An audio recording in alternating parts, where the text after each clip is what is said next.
¿Qué tal? ¿Cómo están todos? Bienvenidos a 24 horas. Anoche el presidente Lenín Moreno confirmó la realización de una consulta popular y dijo que recibirá sugerencias de temas. En su informe de labores, el primer mandatario se refirió además a su visita a Yachay y al hallazgo de una cámara oculta en su despacho. Sobre la cámara encontrada en el despacho presidencial. Contésteme, señor expresidente Rafael Correa. Primero, ¿usted ordenó colocar esa cámara? Segundo, ¿para qué la utilizaba? Tercero, ¿por qué no se me comunicó de su existencia? Y más grave, ¿por qué estaba todavía funcionando? Cuarto, usted habló de que había gente al interior del gobierno que le pasaba o le pasa documentación. ¿Eso no es espionaje? ¿Eso no es deslealtad? Sobre su visita a las instalaciones de Yachay. ¿Cómo es posible que se haya promocionado la existencia de una inversión de 3.000 millones de dólares cuando no existe ni convenio, ni acuerdo, ni nada que se le parezca? Lastimosamente nos encontramos no con una ciudad, sino con apenas un barrio a medio construir, con calles polvorientas. Grandes edificios con fallas estructurales. En muchos de los contratos hay insumos que están facturados al doble y triple de su valor. Hemos pedido que Contraloría haga los exámenes que corresponden para determinar posibles responsabilidades. Sobre la consulta popular. Vamos a la consulta popular. Celebro que se haya abierto un sano diálogo acerca de las preguntas. A quienes quieran hacerlo, les pido enviarlas a mi despacho máximo hasta el 26 de septiembre, pues el lunes 2 de octubre presentaré oficialmente el contenido de la consulta. En el Laboratorio de Criminalística y Ciencias Forenses se realizó una diligencia en el caso de la cámara oculta en el despacho del jefe de Estado. Según la Fiscalía, la cámara estaba desconectada. Andrea Samaniego informa. Se trató de un análisis técnico de la cámara encontrada en el despacho del presidente Lenín Moreno el pasado viernes. Esta diligencia quedó suspendida para este miércoles, ya que la Fiscalía necesitó más elementos tecnológicos para determinar otros detalles de esta cámara. Según el fiscal del caso, Fabián Salazar, dijo que cuando realizaron el primer peritaje el pasado viernes en la Presidencia de la República, constataron que la cámara estaba conectada a la electricidad, pero que la misma no se encontraba transmitiendo datos. Esa cámara nunca estuvo conectada a un sistema de grabación. No obstante, nosotros Fiscalía ha traído como elementos para revisar y analizarlos. Encontramos un cable que se podía presumir que puede estar puenteado, puede tener accesos extras o así, y hemos bajado todo el cable que lo tenemos hoy ya como evidencia. Ese cable es un cable que se encontraba desconectado. La primera constatación, la investigación arrojó que la cámara estaba desconectada. Sin embargo, hay que hacer otras verificaciones técnicas y esas verificaciones técnicas van a continuar conforme corresponde a una investigación. ¿Personas están siendo investigadas sobre este caso? Están siendo investigados los hechos para establecer si en esos hechos qué personas podrían potencialmente tener responsabilidad. Según el fiscal Salazar, las investigaciones revelarán las razones de por qué esta cámara se encontraba instalada en el despacho del presidente de la República, y además dijo que de ser necesario acudirán a asistencias internacionales penales para llegar al fondo de estas investigaciones. Y la mayoría oficialista en la Asamblea Nacional negó la posibilidad de que el secretario de Inteligencia comparezca al Pleno para informar acerca de la cámara oculta hallada en el despacho presidencial. El oficialismo resta importancia a la denuncia. Fue una más de tantas solicitudes de cambio del orden del día negadas por la mayoría de Alianza País en el Pleno del Legislativo. Esta, del bloque del Movimiento Creo, pedía solidarizarse con el presidente Moreno y la comparecencia del jefe de Protección Presidencial y de Romy Vallejo, secretario de Inteligencia. La gente de Alianza País votó en contra del presidente de la República, pero adicionalmente quieren impedir que los ecuatorianos sepan cómo se utilizó la plata de la SENAIN. ¿Cómo pretenden pronunciarse sobre algo que está bajo investigación? ¿Cómo se pretende manipular? Las primeras noticias es que esa cámara no funcionaba. Además, justificaron legisladores oficialistas, Romy Vallejo suele ir ya a la Comisión de Seguridad y minimizaron la denuncia del primer mandatario. Todas las funciones públicas y los altos despachos de las altas autoridades, los despachos de las altas autoridades, tienen cámaras. Esto es algo común. Y ya con fecha en firme para el planteamiento de la consulta popular por parte del presidente Lenín Moreno, desde la Asamblea Nacional también reaccionaron en el oficialismo y la oposición. Según la secretaria ejecutiva del Movimiento País, de acuerdo con el contenido, hay algo en lo que al menos una facción está clara. O la consulta reivindica y protege derechos, o si es que hay la intención real de cumplir a través de la consulta popular la agenda perdedora de las elecciones del 2 de abril para cambiar la institucionalidad y la estructura del Estado, estamos listos para ir a una asamblea constituyente. Mientras la oposición recuerda varios planteamientos para consulta, dada la apertura del presidente a recibir propuestas. Pues nosotros las ratificaríamos y analizaríamos si tuviéramos algunas otras. Nosotros vamos a plantear 3 preguntas fundamentales. Aún divididos, los legisladores del bloque de Alianza País se reunirán esta tarde para analizar y consensuar una postura y presentar un documento que incluya sus propuestas para el Ejecutivo. En Quito, María Gracia Costa, 24 horas. Líderes políticos acogen el llamado del presidente Lenín Moreno para incluir sus propuestas de preguntas en la consulta. Centro Democrático respalda la iniciativa, mientras que Guillermo Lasso de Creo condiciona su apoyo. Les pido enviarlas a mi despacho. Que él las publicará en su Twitter. Así responde Guillermo Lasso al llamado que hace el presidente de la República a los líderes políticos para que se sumen y presenten propuestas de preguntas para la consulta. Reelección indefinida, el tema de cesar en sus funciones a las autoridades de control, eliminar el Consejo de Participación Ciudadana, derogar la ley de comunicación y elevar a nivel constitucional la dolarización. Solo si la mayoría de estos temas son acogidos por el primer mandatario, él, quien dice seguir ocupando su posición de oposición, apoyará la consulta popular. Caso contrario, la alternativa será llamar una consulta popular por decisión de la ciudadanía. Mientras que la posición de apoyo de Jimmy Jairala de Centro Democrático parece ser más firme. Él sí le presentará sus preguntas al presidente, formalmente. Y lo haremos mañana. Pero adelanta una. Que es el Consejo de Participación Ciudadana. Si vemos posible, por ejemplo, cambiar la conformación, posiblemente cambiar la forma de elegirlos. Y las organizaciones sociales se suman y empujan también la consulta. De hecho, para el día de mañana está prevista la manifestación nacional en respaldo a ella. Si bien los líderes políticos dicen estar de acuerdo con que el pueblo sea consultado, aún analizan si saldrán a las calles y se sumarán a la manifestación. No hemos tomado una decisión. La información que tenemos de esa marcha no es oficial. El apoyo o no será más visible después. Jairala asegura que su respaldo es total y que incluso estará en la campaña cuando llegue el momento de buscar el sí de los ciudadanos. ¿De qué lado estará Guillermo Lasso? Eso ya se verá. Dayana Monroy, 24 horas. El vicepresidente Jorge Glass aceptó que intercambió correos con su tío Ricardo Rivera y admitió que en ellos no solo trataron temas personales, sino también relacionados con las telecomunicaciones. Lo dijo durante una entrevista radial. Apenas en agosto, el vicepresidente Jorge Glass aseguraba ante la fiscal Diana Salazar que con su tío Ricardo Rivera, quien mantiene arresto domiciliario, solo existía una relación familiar desde el 2007 y que se frecuentaban muy poco. Desde el año 2007 que soy funcionario público, estrictamente familiar, por parentesco. ¿Con qué frecuencia se encontraban? Glass dijo: una vez al año, por fin de año o cumpleaños de mi madre, solo de ese tipo, por cuanto es hermano de mi madre. La semana pasada, mediante un comunicado, lo volvió a recalcar. A partir del año 2007, mi relación con mi tío materno, Ricardo Rivera, es exclusivamente de índole familiar. El señor Rivera nunca ha actuado ni participado en proceso inherente al ámbito de mis obligaciones como funcionario público. Sin embargo, este martes por la mañana, en una entrevista radial, el vicepresidente Jorge Glass aseguró haber intercambiado correos con su tío, en los que no solo trataba asuntos familiares. Es cierto que lo veía 1 o 2 veces al año, para fin de año, no, y también es cierto que deben haber correos electrónicos míos con él, correos personales, o como él es un experto en telecomunicaciones, probablemente siempre le gustaba opinar como experto en telecomunicaciones en temas de política pública. Pero esos correos, afirmó, ya no existen, pues aseguró haber recibido una notificación de hackeo en su cuenta. Esto fue en diciembre del 2016, que creo que yo cerré mi cuenta en diciembre o enero. Ya no puedo verificar. Esto lo dijo después de que fue consultado por la aparición de su nombre en la declaración de Alfredo A., ex colaborador de Ricardo Rivera y ahora testigo protegido.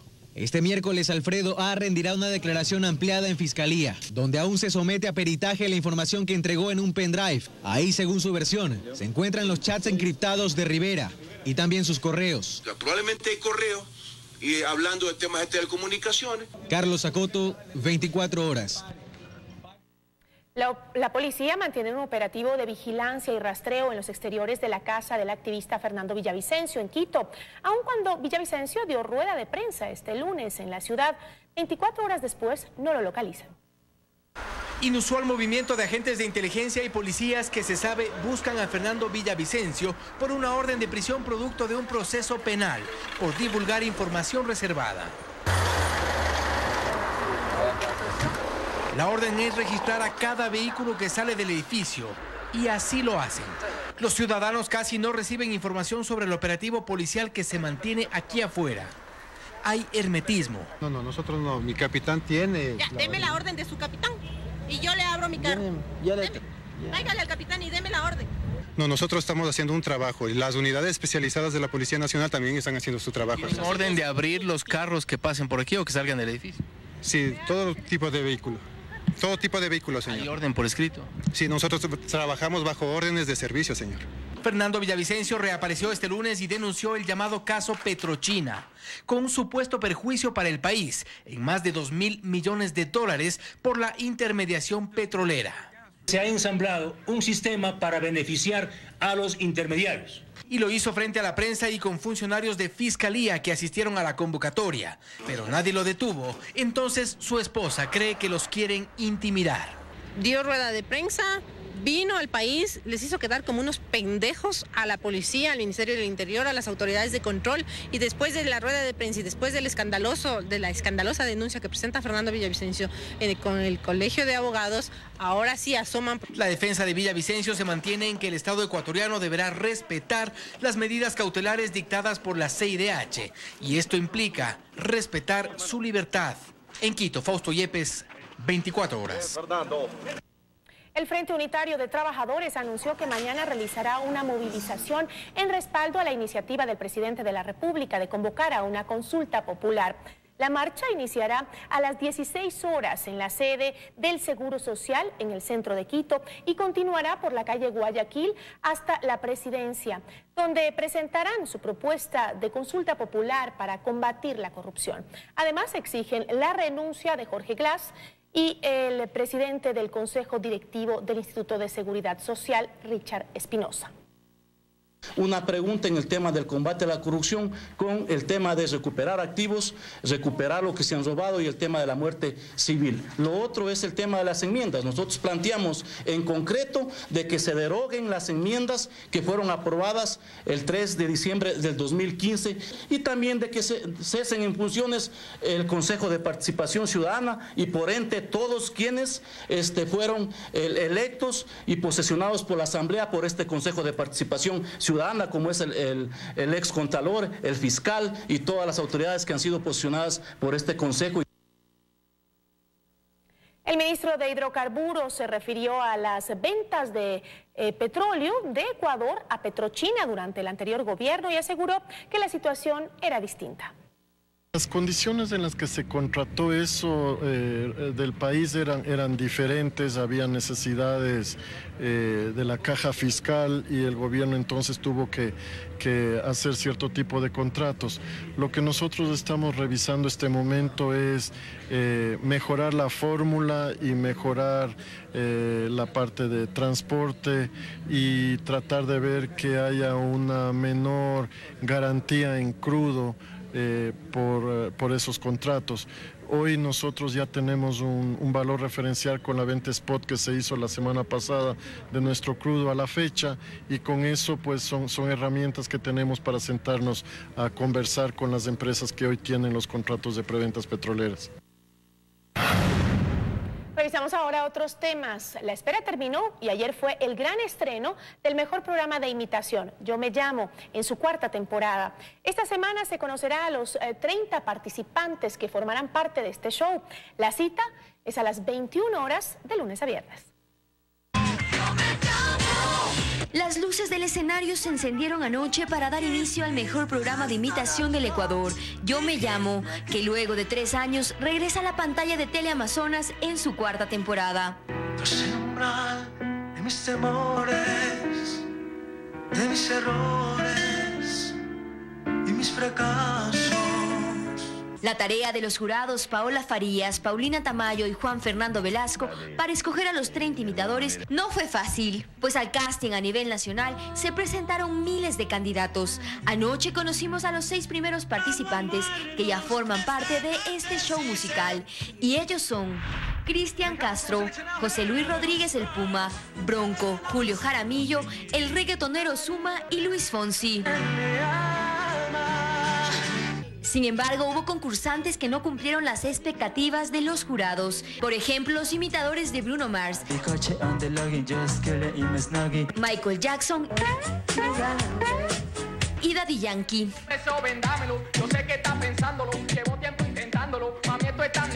Así que si el estreno le gustó, no puede perderse Yo Me Llamo, ya que durante esta semana le presentaremos a los otros 24 imitadores que forman parte de este espectáculo imperdible. La cita es de lunes a viernes a las 21 horas. Fernanda Ceballos, 24 horas.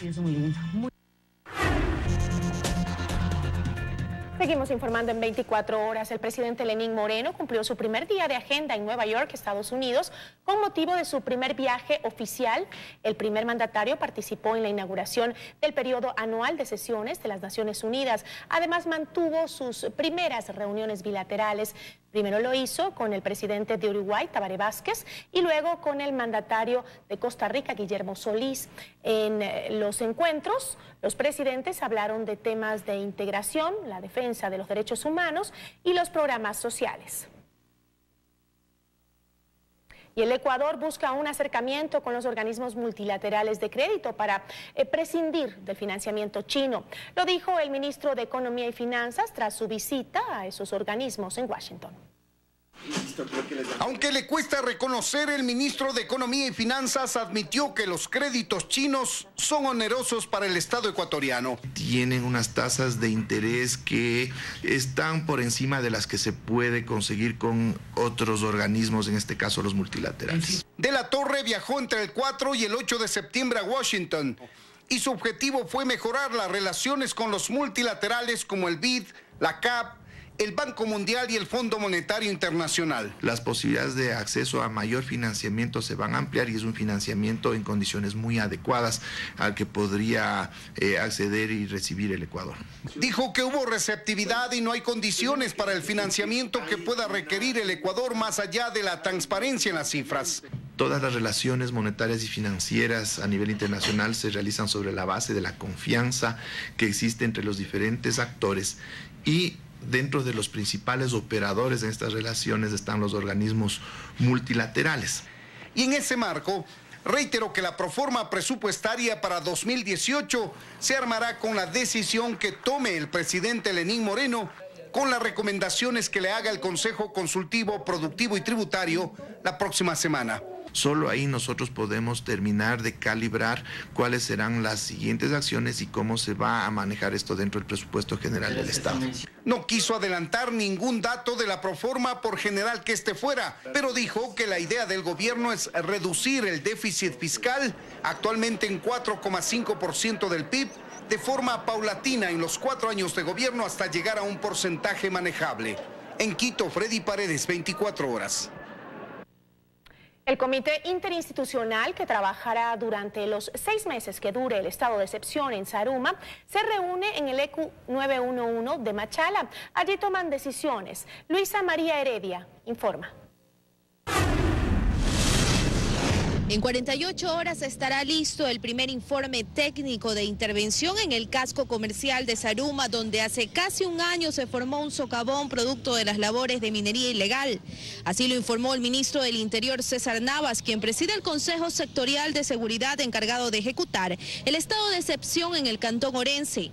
Navas indicó además que se definió ya un cronograma de actividades de estudio para realizar en máximo 2 meses un análisis ambiental de las 49 concesiones mineras suspendidas en Zaruma y Portobelo, donde ahora hay cerca de 5.000 mineros artesanales sin empleo. Se va a hacer un análisis técnico detallado de cuáles son las que tienen una influencia negativa directamente en el centro histórico de Zaruma, y vamos a aprovechar también esta coyuntura para que durante todo este proceso verificar cada uno el cumplimiento de los requisitos de operación.